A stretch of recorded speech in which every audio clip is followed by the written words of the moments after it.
बगैर कुकिंग के बहुत ही मज़ेदार डिज़र्ट बनाकर तैयार करेंगे। बच्चे हों या बड़े हों, सभी का ये डिज़र्ट बहुत ही ज़्यादा फेवरेट है।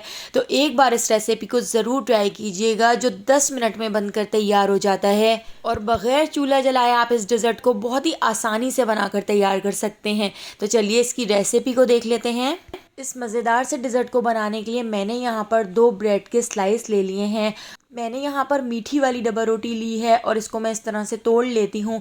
इसके जो कॉर्नर हैं ये भी हम इस डिज़र्ट के अंदर ऐड करेंगे। इससे हमारा जो डिज़र्ट है उसका कलर बहुत ही अच्छा सा आ जाएगा। तो इसको मैंने इस तरह से छोटा छोटा सा तोड़ लिया है। अब मैंने यहाँ पर एक मिक्सर ग्राइंडर रख लिया है। मिक्सर ग्राइंडर के अंदर मैं ये सारे ब्रेड के स्लाइस ऐड करके इसको मैं पीस लेती हूँ, इसका चूरा बना लेती हूँ। इसके हम ब्रेड क्रम्स बनाकर तैयार कर लेते हैं। तो देखिए इस ब्रेड को मैंने इस तरह से बिल्कुल बारीक पीस लिया है। इसको मैं एक बोल के अंदर निकाल लेती हूँ। इसके साथ ही इसी मिक्सर ग्राइंडर के अंदर मैं ऐड कर देती हूँ मैरी बिस्किट। तो मैरी बिस्किट का 20 रुपए वाला पैकेट मैं इसके अंदर ऐड कर रही हूँ। ये बिस्किट बिल्कुल भी मीठे नहीं होते, इसका टेस्ट बहुत ही अच्छा सा होता है। तो मैंने यहाँ पर 6 मैरी बिस्किट इसके अंदर ऐड किए हैं। मैरी बिस्किट को भी बिल्कुल बारीक हमने इस तरह से पीस लिया है। ये छोटे छोटे से जो टुकड़े आ गए हैं ये हम ऐसे ही ऐड कर देते हैं, ये बाद में खुद ही डिज़ोल्व हो जाएंगे। तो मैरी बिस्किट को भी मैंने इसी बोल के अंदर निकाल लिया है।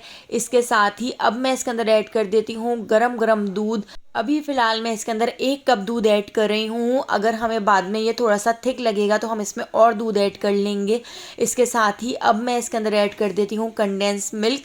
तो कंडेंस मिल्क का छोटा वाला डिब्बा मैंने यहाँ पर ले लिया है, जिसमें तकरीबन 4 टेबल स्पून के करीब कंडेंस मिल्क होता है।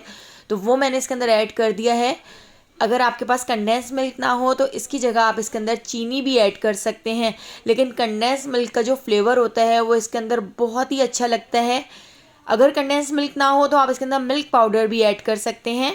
तो इन सारी चीज़ों को अच्छी तरह से मिक्स कर लेते हैं। इसके साथ ही अब मैं इसके अंदर ऐड कर देती हूँ ½ टी स्पून इलायची पाउडर।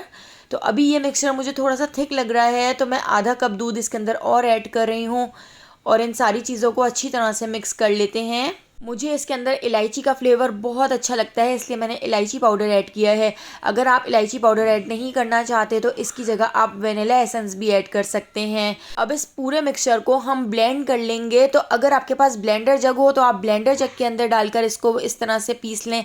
मेरे पास हैंड ब्लेंडर है तो हैंड ब्लेंडर से मैं इस तरह से इसको पीस लेती हूँ, ताकि इसमें बिस्किट का जितना भी मोटा मोटा सा चूरा हो या ब्रेड के थोड़े थोड़े से भी मोटे मोटे से टुकड़े हों तो वो अच्छी तरह से ब्लेंड हो जाएँ। तो मैंने यहाँ पर 2 से 3 मिनट इस तरह से इसको ब्लेंड कर लिया है।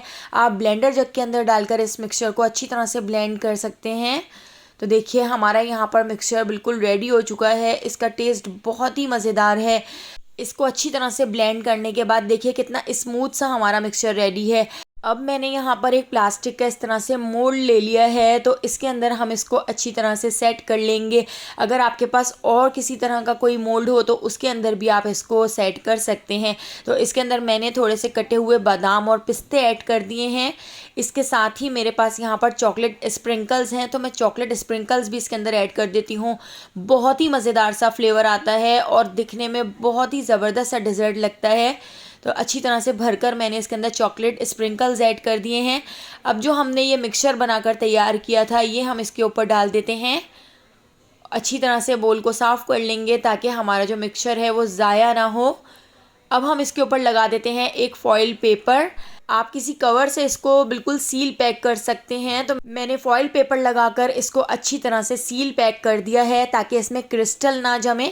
अगर आप फॉइल पेपर के बगैर ही इसको इसी तरह से फ्रीज़र में रख देंगे तो इसके अंदर क्रिस्टल जम जाएंगे। तो यहाँ पर इसको रखे हुए 8 से 9 घंटे हो चुके हैं।